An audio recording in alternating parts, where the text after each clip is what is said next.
La dinastía Joseon fue la última y de las más largas de Corea, gobernando desde 1392 hasta 1910. Fue establecida como capital Hanyang, la actual Seúl. La gran parte de la cultura tradicional de Corea se desarrolló en esta época. Es importante mencionar la letra coreana Hangul, que fue creada por el cuarto rey de la dinastía, Seongyeon el Grande, monarca muy interesado en promover las artes y las ciencias en el país.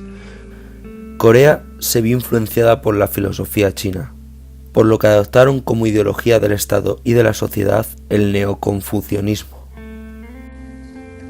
Entre los años 1408 y 1966 se construyeron alrededor de Seúl varias tumbas que hoy en día han sido reconocidas como bien del patrimonio de la humanidad de la UNESCO.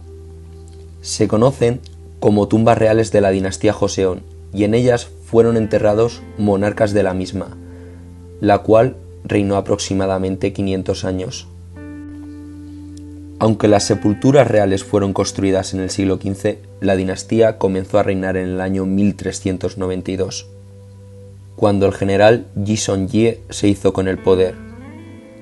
Tras un golpe militar, estableció una nueva dinastía, situando la nueva capital en Seúl. Uno de los asuntos más importantes fue que el budismo fue rechazado, y se estableció el confucianismo como la religión oficial. El confucianismo sigue siendo aún hoy en día una de las religiones más importantes de Corea, junto con el budismo y el cristianismo. El neoconfucianismo de la dinastía Joseon fue una ideología fundamental ortodoxa, altamente crítica con el budismo, y no podía coexistir con él. Muchísimas de las tierras de los templos budistas fueron incautados por el Estado, y los monjes budistas fueron expulsados de los monasterios. Después, el neoconfucianismo fue altamente criticado debido a su carácter moralista. Volviendo entonces a las creencias budistas, a la vida cotidiana del país, aunque el budismo no era la religión oficial, como lo había sido durante la dinastía Goryeo, por lo que no fue del todo olvidado y ejerció una gran influencia sobre la arquitectura. Durante la llegada de los occidentales, el confucianismo se vio enfrentado con el cristianismo. El catolicismo llegó a Corea en 1784 y el neoconfucianismo se comenzó a ver rechazado como una creencia herética. Las tumbas reales de la dinastía Joseon abarcan un total de 27 reyes y reinas y príncipes. Es importante conocer los rituales y ceremonias relacionadas con la muerte, vinculados con las tumbas reales. Según la doctrina confucianista, el hombre tiene un espíritu llamado Hong, y la muerte ocurre cuando el Hong deja el cuerpo. Varias ceremonias confucianistas y rituales funerarios están basados alrededor del espíritu. En la ceremonia real se empezaba llamando al Hong del rey, para que éste regresase. Después empezaba un periodo de 5 días de espera, con el que se ganaba tiempo para organizar los ritos funerarios. El difunto se movía a un doble ataúd con una parte exterior llamada Haegung y otra interior denominada Byeyuk. En este momento, el príncipe sucesor a la corona ascendía al trono.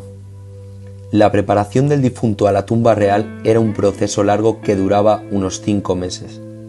Se limpiaba el cuerpo y se cubría con unas 28 capas de diferentes telas. La boca del monarca se llenaba de arroz y se colocaban en el ataúd todas las uñas cortadas y los pelos caídos durante la vida del monarca. Corea tuvo jurisdicción sobre los funerales del estado de Joseon, que tenían que ser celebrados en un día auspicio en el 5º mes después del fallecimiento del monarca. La Oficina para la Observación del Fenómeno Natural elegía 3 posibles días y se los presentaba al nuevo rey, el cual era quien decidía la fecha del funeral. Pero antes de esto, el ataúd era desplazado a una sala especial donde el nuevo rey debía mostrar pesar por la muerte de su padre. El ritual del lamento se realizaba antes de que se abriera la sala real de ataúdes, y era el primer paso en el proceso funerario estatal. El doble ataúd real era retirado de un palanquín y cargado en un coche fúnebre, la base del gran féretro para un funeral estatal. Consistía en una serie de tablas pintadas de rojo y cruzadas entre sí con un techo adornado con una cubierta de seda azul. En ella había bordados arcos invertidos en rojo. Estas ceremonias eran similares en todos los procedimientos de las tumbas funerarias de la dinastía. Las tumbas se conservan en buen estado, pero la mayoría están incompletas. Según la teoría geométrica tradicional confucionista, estas tumbas debían estar instaladas en un terreno localizado entre 4 y 40 kilómetros del centro de la capital. Es decir, un área geográfica plana, con agua en el sector delantero y montañas de fondo. Las tumbas consistían en colinas cubiertas de hierba, que se rodeaban por muros en 3 lados. También la construcción funeraria contaba con edificios auxiliares, puertas y una serie de estatuas.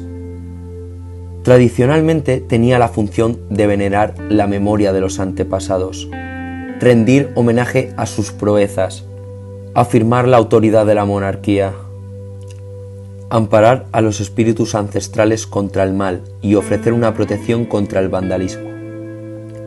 Para la construcción de las tumbas se eligieron paisajes de gran belleza, porque el área de las tumbas fue considerada un espacio divino que debía estar rodeado de un espacio natural.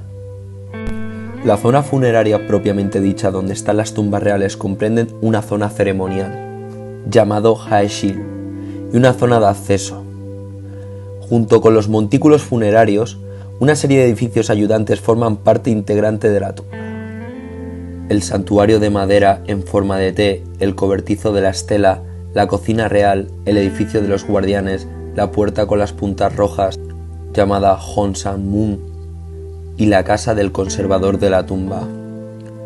La parte que está alrededor de la puerta era un punto de encuentro entre los vivos y los muertos, siendo la puerta de representación del espacio de la vida. El conjunto funerario está conformado por unas 53 tumbas, situadas en 18 lugares diferentes, de las cuales 40 forman parte del listado de la UNESCO. Las tumbas reales de la dinastía Joseon fueron declaradas Patrimonio Mundial de la UNESCO en el año 2009. Además, han respetado los principios básicos de la naturaleza y la tradición, adaptándose a las distintas épocas.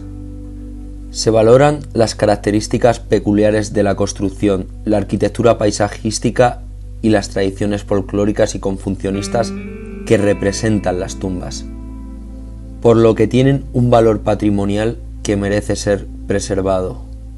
Y también el estado de conservación y administración integral de todas las tumbas reales durante el transcurso de 500 años es otro detalle más para su valoración.